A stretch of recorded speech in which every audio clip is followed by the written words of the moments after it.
Ramavarmapuram government children's ഹോമിലെ അന്തേവാസിയായ 15-കാരൻ മറ്റൊരു അന്തേവാസിയായ 17-കാരനെ ചുറ്റിക കൊണ്ട് തലയ്ക്കടിച്ച് കൊലപ്പെടുത്തി. തലേ ദിവസമുണ്ടായ മർദ്ദനത്തിൽ ചുണ്ടിന് പരിക്കേറ്റതിലെ പ്രകോപനമെന്ന പ്രതി. UP സ്വദേശിയായ 17 വയസ്സുള്ള അങ്കിതാണ് കൊല്ലപ്പെട്ടത്. രാവിലെ 6:30യോടെയാണ് സംഭവം. ഉറങ്ങിക്കിടക്കുകയായിരുന്ന അങ്കിതിനെ 15-കാരൻ ചുറ്റിക കൊണ്ട് തലയ്ക്കടിക്കുകയായിരുന്നു. ഓടിയെത്തിയ കെയർടേക്കർമാർ തലയ്ക്ക് ഗുരുതരമായി പരിക്കേറ്റ അങ്കിതിനെ ഉടൻ ഗവൺമെന്റ് മെഡിക്കൽ കോളേജ് ആശുപത്രിയിലേക്ക് കൊണ്ടുപോയെങ്കിലും ജീവൻ രക്ഷിക്കാനായില്ല.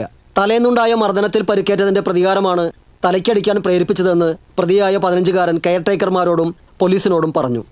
പ്രതിയെ വിയ്യൂർ പോലീസ് കസ്റ്റഡിയിലെടുത്തു. കൊല്ലപ്പെട്ട അങ്കിത് UPയിൽ നിന്നെത്തി ഇരിങ്ങാലക്കുട ചിൽഡ്രൻസ് ഹോമിലെ അന്തേവാസിയായി കഴിയുന്നതിനിടെ 1 മാസം മുൻപാണ് രാമവർമ്മപുരം ഗവൺമെന്റ് ചിൽഡ്രൻസ് ഹോമിൽ എത്തിയത്. പ്രതിയായ 15-കാരൻ 2023-ലാണ് രാമവർമ്മപുരം ചിൽഡ്രൻസ് ഹോമിൽ എത്തിയത്. 18 അന്തേവാസികളാണ് ഇവിടെയുള്ളത്.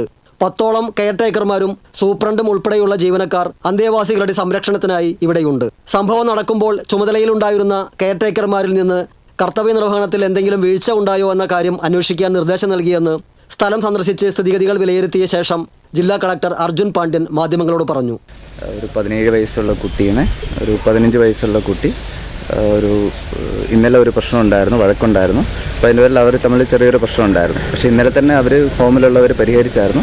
പക്ഷേ രാത്രി ഉറങ്ങിയ ശേഷം രാവിലെ എണീറ്റ് വരുമ്പം ഈ കുട്ടിക്ക് ചെറിയൊരു പരിക്കുണ്ടായിരുന്നു. ആ ഒരു ദേഷ്യത്തിൻ്റെ പുറത്ത് 17 വയസ്സുള്ള കുട്ടി ഉറങ്ങായിരുന്നു, അവിടെ കിടക്കുകയായിരുന്നു. അപ്പോൾ ഒരു ചുറ്റിയെ എടുത്തിട്ട് അടിക്കുകയാണ് ഉണ്ടായത്. അപ്പോൾ നമ്മൾ അതിനുശേഷം മെഡിക്കൽ കോളേജിൽ ഇവിടുത്തെ ആൾക്കാർ കൊണ്ടുപോയി. പക്ഷെ എന്നാലും രക്ഷിക്കാൻ സാധിച്ചില്ല, മരണപ്പെടുകയാണ് ഉണ്ടായത്. 15 വയസ്സുള്ള കുട്ടി 1 മാസം ആവുന്നേ ഉള്ളൂ ഇവിടെ എത്തിയിട്ടുള്ളത്. മറ്റേ മരണപ്പെട്ട കുട്ടി 2023 തൊട്ട് ഇവിടെ ഉള്ളതാണ്. ഇരിങ്ങാലക്കുട ഒരു ഹോമിൽ നിന്ന് ഇങ്ങോട്ട് മാറ്റിയതായിരുന്നു ഈ കുട്ടീനെ. മരണപ്പെട്ട കുട്ടി ആക്ച്വലി UPയിൽ നിന്നാണ് ഇവിടെ കേരളത്തിൽ വന്നിട്ടുള്ളത്. പക്ഷേ കുറേ വർഷങ്ങളായിട്ട് ഇവിടെ തന്നെയുള്ള ഇരിങ്ങാലക്കുട ഹോമിലായിരുന്നു ഈ കുട്ടി ഉണ്ടായിരുന്നത്. ഇപ്പോൾ 2023-ലാണ് ഈ കുട്ടീനെ ഇങ്ങോട്ട് മാറ്റിയത്. ഇതുവരെ ഒരു പ്രശ്നങ്ങളും ഉണ്ടായിട്ടില്ല. ആദ്യമായിട്ടാണ് ഇങ്ങനെ ഒരു പ്രശ്നം ഉണ്ടാവുന്നതും ഇങ്ങനൊരു ഇൻസിഡൻറ്റ് ഉണ്ടാവുന്നു. പ്രതി 15-കാരനായതിനാൽ ജുവനൈൽ ജസ്റ്റിസ് ആക്ട് പ്രകാരമുള്ള നടപടികൾ സ്വീകരിക്കുമെന്ന് city police commissioner R. Ilango പറഞ്ഞു. ഇതിലിപ്പം പ്രതിയായിട്ടുള്ള കുട്ടിയും പ്രായപൂർത്തിയാകാതെ കുട്ടിയായതുകൊണ്ട് ജുവനൈൽ ജസ്റ്റിസ് നിയമപ്രകാരം നടപടികൾ ചെയ്തു വരുന്നുണ്ട്. എന്നാലും ഒരു കൊലപാതക കേസിൽ ഉണ്ടാകുന്ന കാര്യങ്ങൾ തന്നെ അതിൻ്റെ തെളിവെടുപ്പും കാര്യങ്ങളും അതിനു വേണ്ടിയുള്ള സീൻ ഗാർഡ് ചെയ്തിട്ടുണ്ട്. ഇനി സയൻറ്റിഫിക് ആയിട്ടുള്ള പരിശോധനകളും ബാക്കിയുള്ള കാര്യങ്ങൾ നമുക്ക് മുന്നോട്ട് പോകും. ഇതിനകത്ത് വീഴ്ച എന്തെങ്കിലും ഇപ്പോൾ ഈ സ്വാഭാവികമായിട്ട് ഇവർ കുട്ടികളോടൊപ്പം കെയർടേക്കർമാരുണ്ടാവണമല്ലോ, അവരൊപ്പം താമസിക്കുന്നുണ്ട്.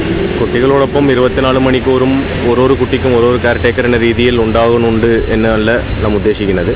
കെയർടേക്കറിൻ്റെ പ്രവർത്തനം എന്താണ്, അവരെന്താ ചെയ്തത് എന്നുള്ള കാര്യങ്ങളാണ് ചെയ്യണം. 12 വയസ്സ് കഴിഞ്ഞ കുട്ടികൾ കുറ്റകൃത്യം ചെയ്യാൻ ലീഗലി സാധിക്കും. അപ്പോൾ അതിൻ്റെ ഉത്തരവാദിത്തം ആ കുട്ടികൾക്ക് തന്നെയാണ്. ജുവനൈൽ ജസ്റ്റിസ് എന്ന് പറഞ്ഞാൽ പോലും അതിൻ്റെ ഉത്തരവാദിത്തം ആ കുട്ടികൾക്ക് തന്നെയാണ്. അഫ്കോഴ്സ് ജുവനൈൽ ജസ്റ്റിസ് ബോർഡ് പറയുന്ന ആ മാനദണ്ഡങ്ങൾ പാലിച്ച് അതിൻ്റെ ശിക്ഷാ നടപടികൾ അതനുസരിച്ച് ഉണ്ടാവും എന്നല്ലാതെ ഈ കുട്ടികളിൽ നിന്ന് ഈ കെയർടേക്കറിൻ്റെ തലയിലേക്ക് ഉത്തരവാദിത്തം പൂർണ്ണമായിട്ട് ലീഗലി നമുക്ക് മാറ്റിവെക്കാൻ കഴിയില്ല.